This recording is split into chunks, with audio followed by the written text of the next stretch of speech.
Okay, let's just take a quick look at the Otacon Twin Snake thing. Just like with the genome soldiers, you can input all the genetic information. Why the fuck is it? What the fuck is this voice? But that doesn't make them into the strongest soldiers. Why is it? The most we can say about DNA is that its genetic information houses a person's strengths. Choose life. And then live. Don't you think, Snake?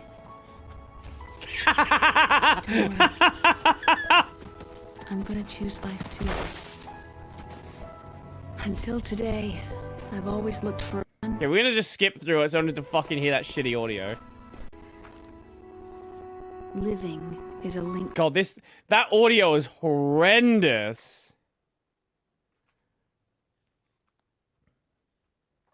Dolphin is indie software, please understand.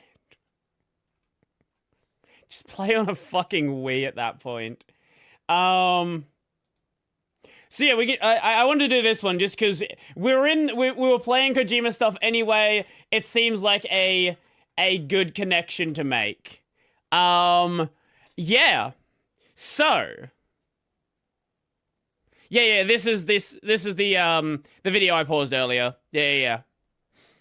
By the way, Otacon's name is Hal. Hal and David are a Space Odyssey reference. Of course it is. Why am I not surprised that there's infinite layers of references. Anyway, the Konami Penguin game trilogy, Kojima's craziest game. Surely it's his craziest game. Nothing else he's done since this point has been crazier. No, not at all. Hideo Kojima. That's a guy. Since you're watching this video, you already know who he is. Never heard of him. But did you know that his first game wasn't actually Metal Gear, but instead an MSX game about a penguin? He was not happy about having to work on MSX because he didn't like the fact that he had to deal with such a limited color palette. Well, today, I actually want to take a look at not only the game, but the entire... Sorry, is this an infinite... entire Konami Penguin game trilogy. Yeah, that's right. It was a trilogy. I think it's unfair how these games have merely become a footnote because they're not only really good, but pretty crazy as well. Okay. Let's start with the first game in the series, Antarctic Adventure, released by Konami for the MSX. What a weird, different vibe for Konami. You would never see Konami... you know what? I was going to say you never see Konami put something like this out today, but... I could imagine it. Computer in 1983, and the Nintendo Famicom with the alternative title of Kekyok Nankyok Daiboken in 1984. That was rough. Actually being Konami's first game for the system, alongside Yi Ar Kung Fu. In this game, you play as a penguin. Man, they really started cooking when they hired Kojima, didn't they? Fucking hell. He races the clock to various countries' Antarctic research bases, such as Australia's and Australia's, while avoiding obstacles that slow his progress. Why? I don't know. Maybe to just take pictures by them or something. They did not have any idea. Like, I know this is 85, right? But like, and this is the kind of game you would see in 85, but holy shit. Hiring Kojima was such a legend. Like, they hired this guy and made him a director. He had no fucking game experience. He like I think he worked on this game for like 2 months before working on another project. I think that's when he might have started Metal Gear. What a giant fucking shift in tone. It's very similar to modern Endless Runner games. Honestly, I'm kind of shocked Konami never actually brought it back as that. The game is really fun, and this presentation is really impressive for 1983. This game is probably most well known for being a staple of Famiclones, pirate carts, and bootleg plug-and-play consoles. So while the Famicom version never officially released outside of Japan, it's still quite popular outside of the country because of this. Honestly, if you were to make a Famiclone Big 3, it would probably consist of this, Namco's Battle City, and I don't know. If you grew up with this kind of stuff, what do you think the third game would be? I genuinely want to know. Between the two versions, the more popular Famicom version is probably the better one, but honestly, the MSX version is fine. They're really not all that different outside of swapping around the level order. Oh, yeah, there's also a much less well-known ColecoVision version for some reason. That's something no one's mentioned in a long time. Honestly, you can't really go wrong with any version here, but the Famicom version is the most accessible, obviously. Honestly, I'm shocked this game wasn't an arcade game first, as it's designed like one. I think if it was, I feel like half this video is going to be a shitpost. Tiniest bit more popular.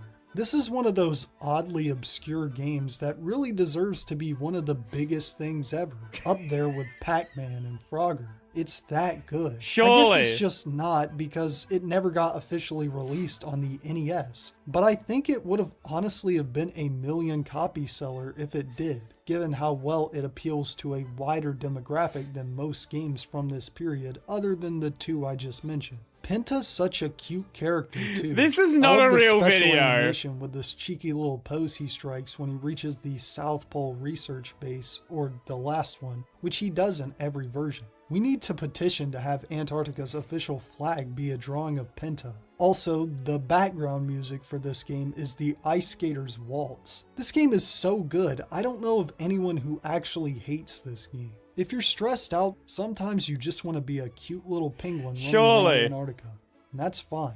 This is such a great game.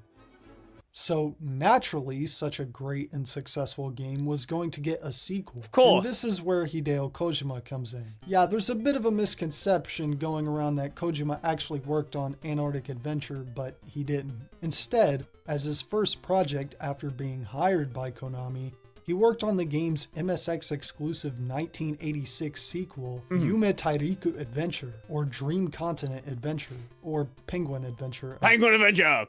Hideo would have sold a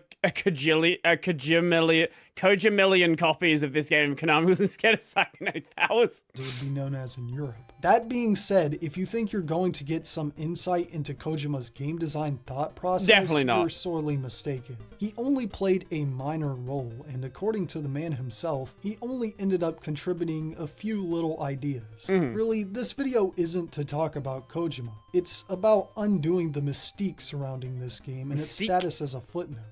This game is basically an expanded version of the previous game. Sure. And you're going on an actual level-to-level adventure structured similarly to Super Mario Bros., now with an actual story. The penguin princess Pinko has fallen ill, and you once again play as Penta, this time looking for a cure. The title screen is so somber and sad. You can tell. Wait.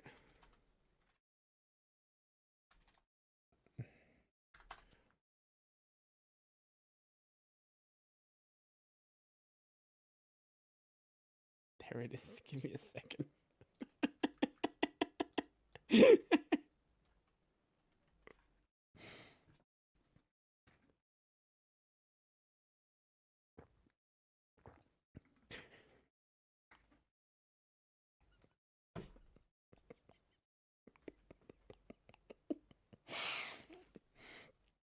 It's the first thing that came to mind when I saw that.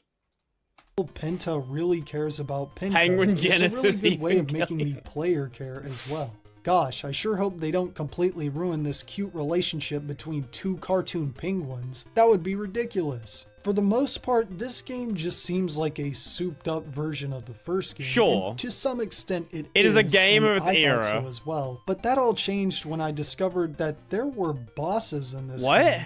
And I just couldn't defeat the first boss. After this, I ended up watching the game's demo mode and I found out Penta could actually shoot. So I got back into the game, but no matter how hard I tried and no matter what buttons I pressed, I just couldn't shoot. I was playing the game alongside the MSX version of the first game on an Right. emulated version of the Konami Antiques MSX Collection Ultra Pack for the Sega Saturn, which is a compilation of 3 other smaller compilations that were released for the PlayStation, and honestly, one of the most impressive collections of the era with 30 games. Wow! Though it weirdly lacks the Metal Gear games despite having some MSX2 titles mixed in. Anyways, I thought they had maybe No, they're screwed gonna up make you the pay for Metal emulation Gear. for this release, but I wanted to make sure, so I watched a long play of the game to figure out what I was doing wrong, and it was then that I realized something terrible. This is a Japanese video game It is. from 1986. True. Now I know that sounds obvious, but those who know. Just in case you don't, and if you want to know, I have another video where I discuss this. A certain Namco arcade game came out in 1984, and for the next 4 years, it influenced Japanese game developers to design their games around super obscure and cryptic secrets and mechanics. Some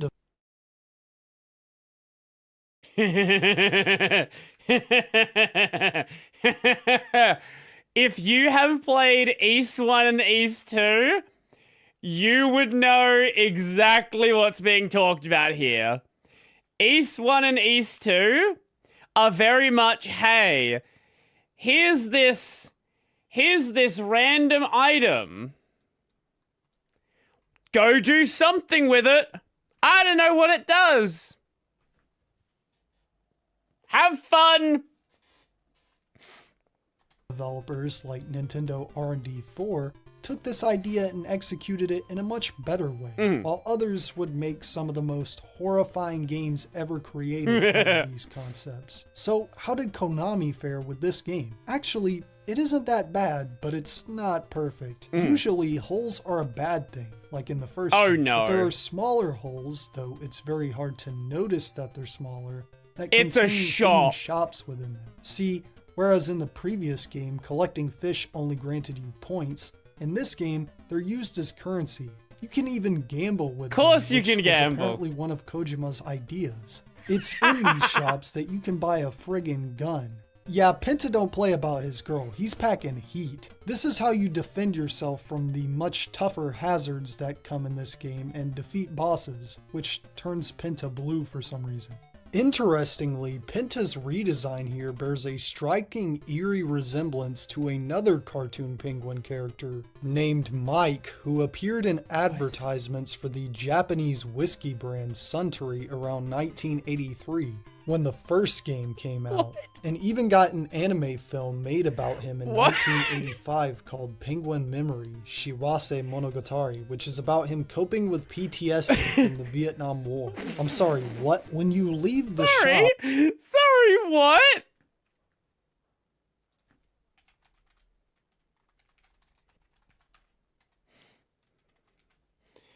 Penguin's memory Shiawase Monogatari. What the fuck? Yeah, I was not aware of this one. Character. Suntory can beer commercials. Why are there beer commercials on fucking Mao? Why have 189 people rated the beer commercials?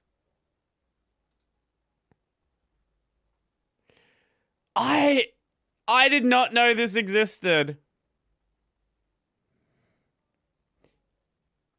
Okay, let's see. What is Surumi Hiromi? Tsururu Hiromi. Sorry, I can't read apparently. What has she done? Oh my god, she's still. Wait, she still does. Wait, that's the voice of Bulma? What?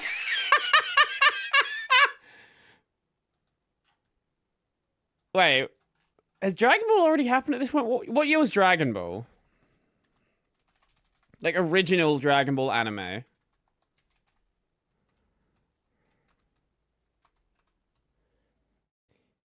Wait, this was a year before Dragon Ball. So she just had, this is just like a weird, it's not even like, oh. Like she was she'd done voice acting at this point, but it's not like she was this super well established. Yeah, most of her roles are supporting roles. It's not even like she was a super well-established sailor. It's just a random coincidence. The shopkeeper says, "Buy more. Wait. Damn it. Whoa, buddy. This is a kid's game." And no, I'm not playing some edgy fan translation. This is real English text in the original Japanese version of the game.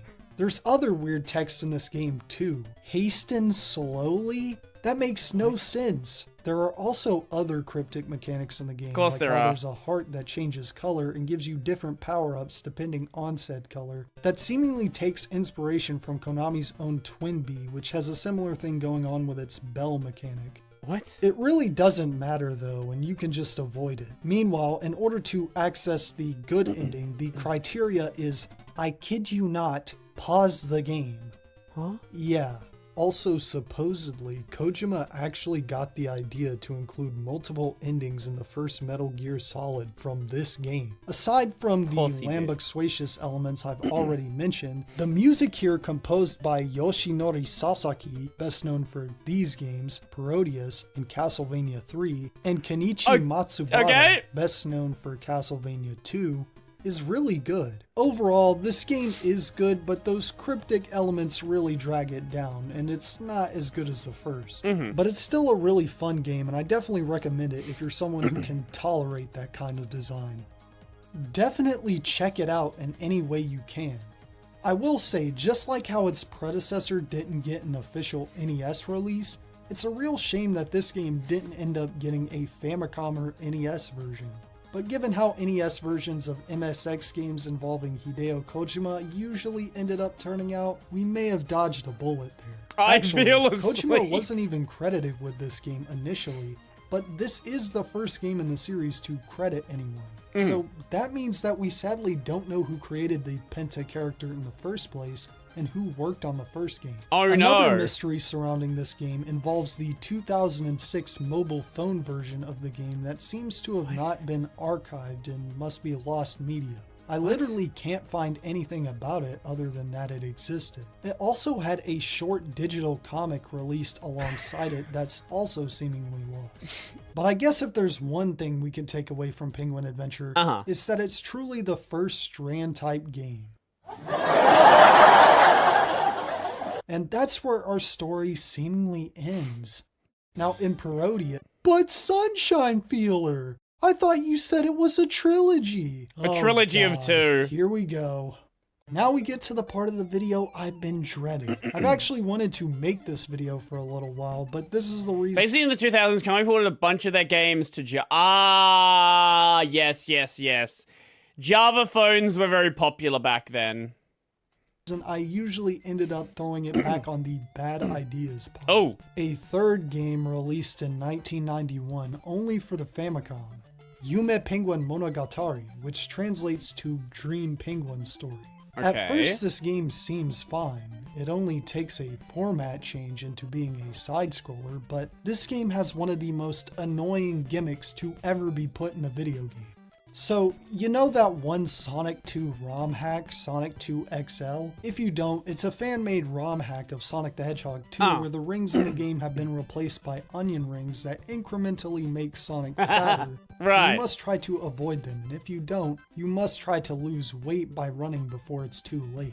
Most of the hack's entertainment value just comes from the hilarious novelty of playing as a morbidly obese Sonic the Hedgehog, but from a gameplay perspective, it presents a new challenge, especially with rings still being your form of health and Tails' presence. It's actually kind of mechanically interesting, especially compared to this game, which tries to do the same idea but fails. The story is that Penko has dumped Penta for being too fat and has gotten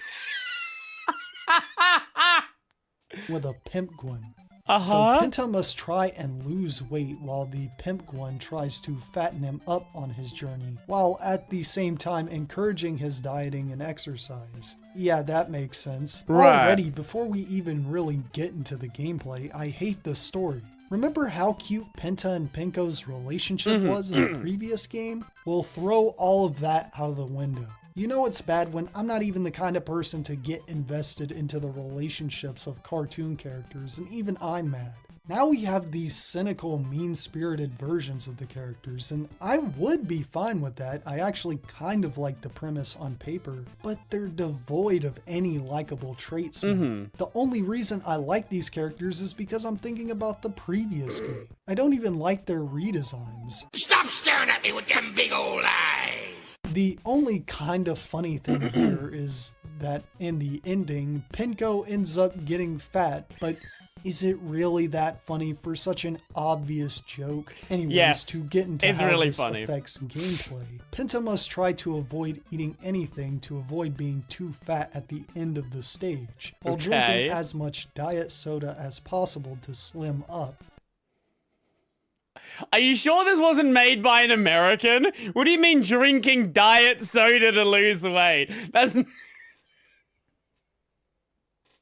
What is this? What?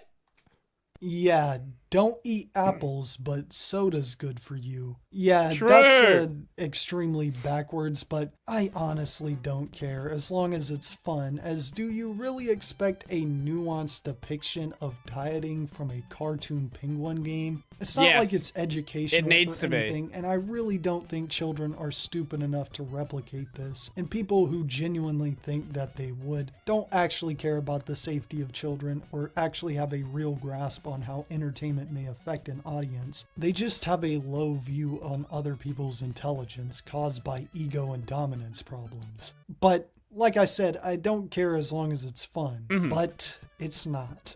This system is so annoying to manage, it really made me appreciate Sonic 2 XL more. Maybe that's just because that's a fully fleshed out set of mechanics and levels already with the gimmick just added on top of it, I Right. guess. This game has nothing interesting going on gameplay wise outside of the gimmick, but I find that gimmick to be annoying. It's not even a hard game as you can't actually die, it's just frustrating What? because you can work through a whole stage just to fail it, which is honestly worse. Yet, it's so boring because the Wait, you can't die? You only fail by being too fat at the end. game's lacking in any What a stupid idea. substance outside of the gimmick. Looking back, the gameplay style of the previous entries was so unique for the time, why even abandon it at all? This is one of those games whose existence baffles me. What a terrible way to end a series that had so much potential, especially since we could have gotten a port of Penguin Adventure instead. To say something nice, it's competently made. The stages, Yeah, which it's the alternate Konami between game. platforming and shoot 'em up sections, really aren't that bad on their own, and you could honestly make a ROM hack stripping the fat mechanic out and it would be a better game. The music's also alright, it's NES era Konami, so of course it is. Sure. Some people seem to enjoy it, but I don't. Form your own opinion, of course, but I really can't recommend this one.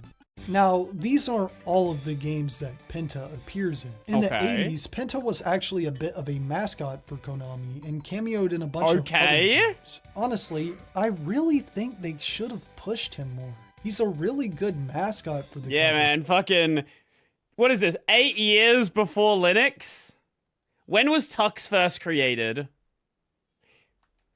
And he easily could have become a character with the likes of Pac-Man, Mario, and Sonic, even in terms of games. It's weird to think of Konami having a mascot, as they're most famous for more gritty franchises like Castlevania, Contra, Silent Hill, and Metal Gear, but actually, in Japan, they're viewed the complete opposite way. And they're mostly remembered for their cute games, and Castlevania Okay. and Contra weren't even as popular in Japan. Huh. They're definitely the company with the most different perception between Japan and the rest of the world, for better or worse. While these three games are the only real main Penta I guess the reason for that is a lot of those games probably didn't get English releases, so when people first started like knowing about Konami, it was with games like Metal Gear and Castlevania and things like that.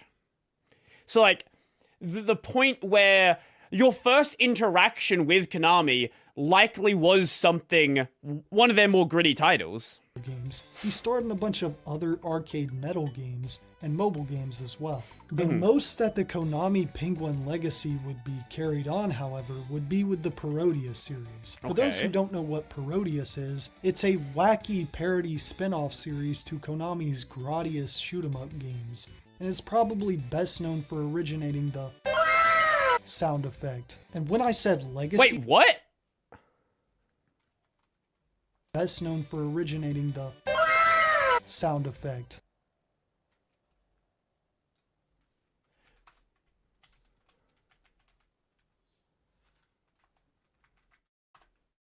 What?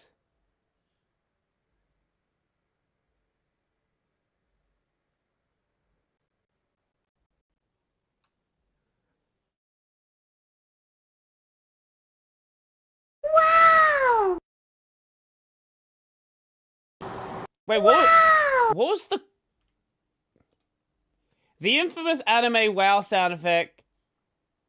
Okay, here we go. Here's the scene it's used in. Holy. Okay, we're good. We're good.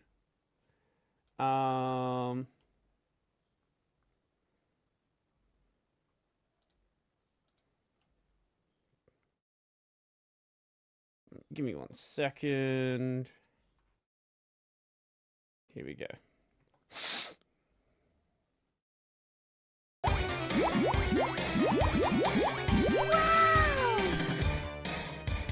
What? I did not know that. Sure.